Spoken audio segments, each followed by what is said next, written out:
ଆଜି ଆମେ ବିଭିନ୍ନ ପ୍ରକାର ପରିବା ଦେଖିବା ହେଲା।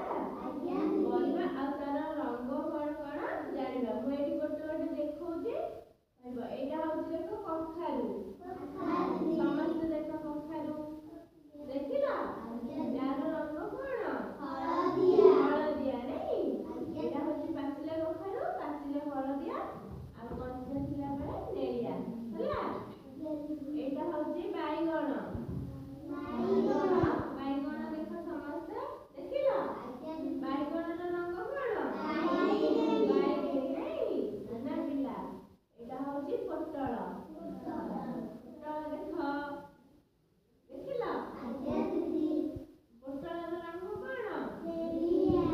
ନେଳିଆ ନାଇଁ। ଏଇଟା ହଉଛି ଆଳୁ।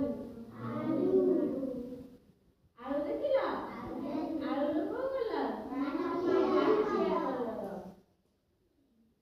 ଏଇଟା ହଉଛି କଲରା। କଲରା ଦେଖ ଦେଖିଲ। କଲରା କୋଉ କଲର?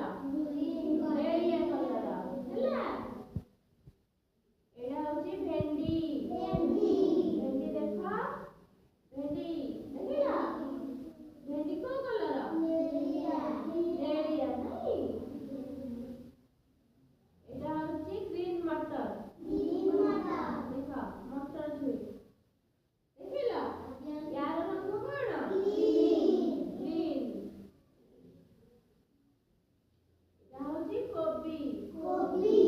କୋବି ଦେଖ ଦେଖିଲ। କୋବି କୋଉ କଲର?